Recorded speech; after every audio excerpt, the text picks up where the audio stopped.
Hey everyone, welcome back to the channel. Today we're talking about an essential aspect of electrical safety, working clearances and panel placement. According to the NEC, there are specific requirements for how much space you need around your electrical panel to ensure it's safe to work on and operate. Let's break down what you need to know. This video is brought to you by Positive Electricians, your go-to experts for electrical installations, repairs, and EV charger setups. Visit positiveelectricians.com for more info. Let's start with working space around your electrical panel. According to NEC 110.26, you need to make sure there's adequate space in front of your panel to safely access, operate, and maintain it. Clearances help avoid accidents and ensure that electricians have enough space to work without obstruction. For starters, the NEC requires at least 36 inches of working space in front of the panel.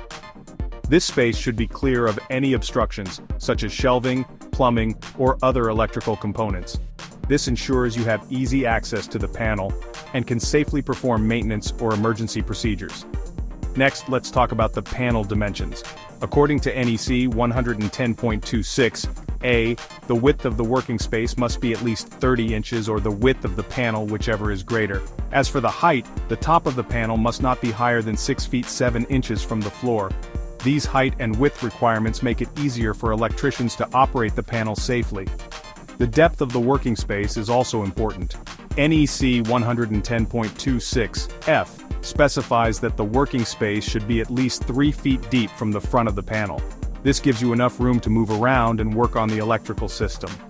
Another important requirement in the NEC is that there should be no obstructions in the space above the panel.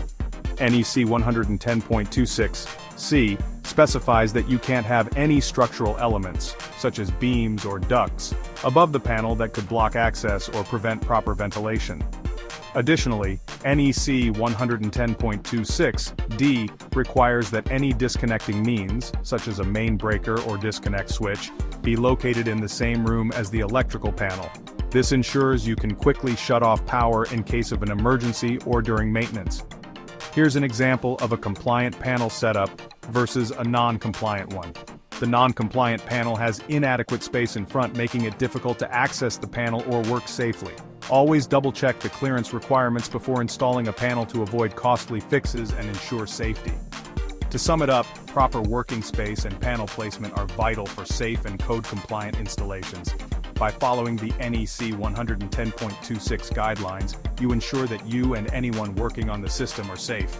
If you found this video helpful, don't forget to like, subscribe, and hit that bell icon for more electrical tips and NEC breakdowns.